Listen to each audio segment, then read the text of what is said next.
Hello everyone and happy start of Lent! If for some reason you do not know, I love candles. During Advent, one of the most symbolic things is the Advent wreath. I was so excited when I saw this idea on Pinterest, a Lenten candle activity. Since this is my Lenten wreath, I thrifted the candles. In particular on Instagram, you might have seen my newfound love for thrifted candles. This way, the Lenten wreath will be eclectic. Let's dive in and figure this out.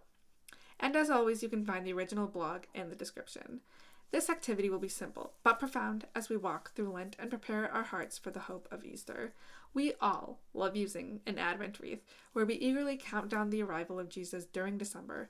Year after year, the simple act of lighting candles can help visually show the expectant longing and anticipation of Advent. Also, quick intermission. I think this is actually someone's baptismal candle they donated. I found it at Goodwill and wanted to rescue it, so definitely prayers for them. Each week, we will light one less candle. On Easter Sunday, all of the candles are lit as we celebrate the best news ever, that He is risen. This will also be so beautiful. Consider each Sunday as you light the candles to read a devotional, or maybe I can listen to my Hallow app, and progressively blow out one candle until it is completely dark on Good Friday. So, how do the Lenten candles work? On the first Sunday of Lent, all 7 candles are lit.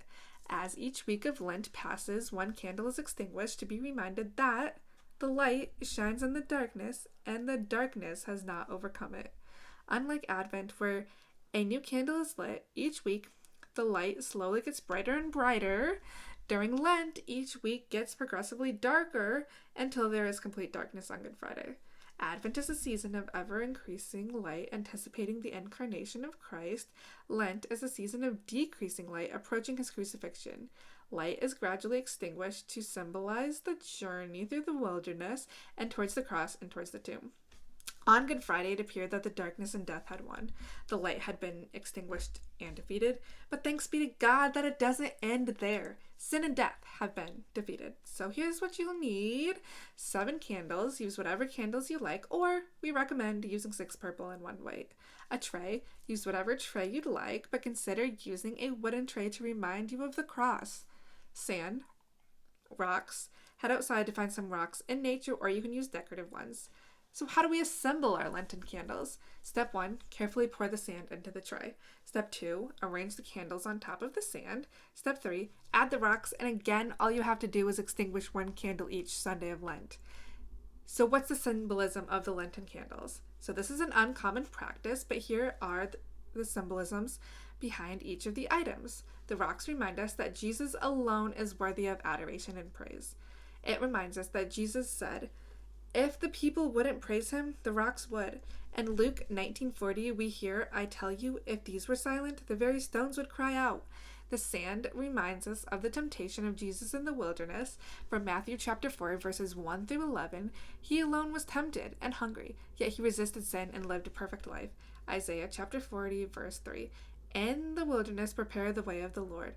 Make straight in the desert a highway for our God. The candles remind us that Jesus is the light of the world, and the light always overcomes the darkness. In him was life, and the life was the light of men, and the light shines in the darkness, and the darkness has not overcome it. John chapter 1, verses 4 to 5. I pray as you use the Lenten candles each week, you would encounter Jesus in a powerful way, and the truth of the gospel would sink deep into your hearts. Ciao, babes.